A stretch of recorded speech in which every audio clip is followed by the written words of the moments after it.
Hello everyone, welcome back to Abbas TV. Are you someone that is curious about how the bank keep your information secure? Are you someone that is curious about cybersecurity?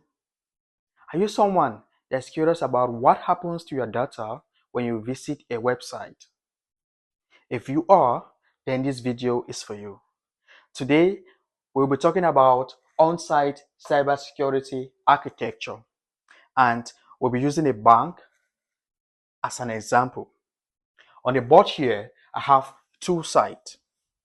Sophie, which is you watching this video, and the bank network, the bank architecture.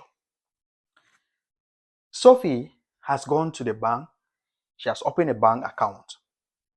The bank has collected her PII, personal identifier information. And sometime later, she wants to access her bank account. Sophie sits at home, takes her laptop, opens the browser, and types in bankofamerica.com. The request goes over the internet and hits the router of Bank of America. She gets a user interface to put in her username and password. And the second form of authentication, she authenticates herself and everything is out. It's easy, it's quick, but a lot happens in the background. Our focus of today will be what happens when Sophie request hit the router of her bank. But before you understand what happens actually at that end, I want you to understand what happened also at the starting point, at the end of Sophie, at the back end of Sophie.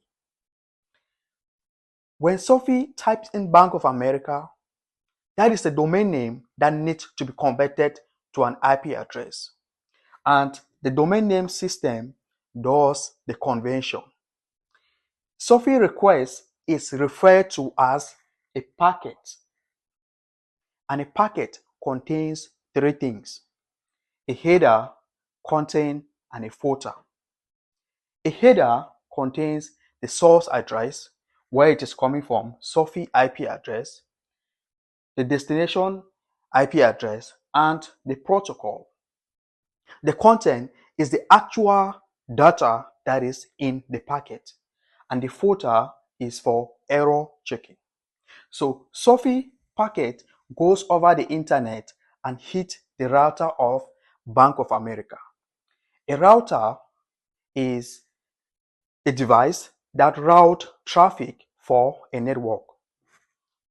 Consider it like a traffic controller that controls traffic, that accepts packet and push packet to the next or destination. So when Sophie packet hits the router of Bank of America, it goes over the header. It looks at the source, the destination, and the protocol. If the destination is the address of Bank of America, it accepts the packet. What happens after it accepts the packet? It pushes it to another device called the firewall. The firewall is a software or a hardware that filters traffic in and out of a network. The firewall also looks at the header of Sophie packet. So the firewall is formed like a signature base that has a list of whitelisting or blacklisting, a list of addressing that have been set to block or allow.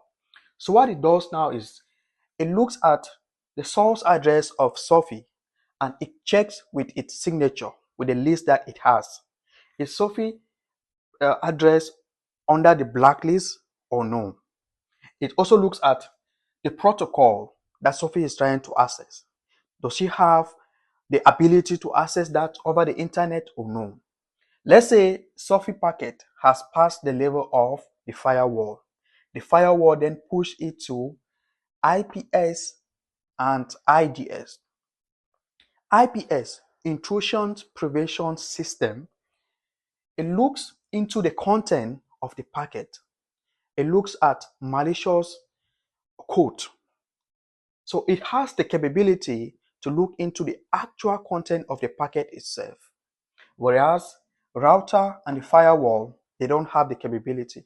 And that is where IDS and IPS comes in. When IDS look into the content and there's anything suspicious, it either block or drops. It blocks the content, the packet, or it drops it. Whereas IDS alert security personnel for further investigation. Let's assume that Sophie packet has also passed the level of IDS. The IDS now push the packet to the switch. Just as the name sounds, the switch traffic within a network. And in most cases, the switch will switch the traffic to the DMZ zone. Let's leave it like this for today, and we'll continue some other time. Please don't forget to like, subscribe, and share. Again, I'll be coming back with part 2, taking a continuation from DMZ zone. Thank you.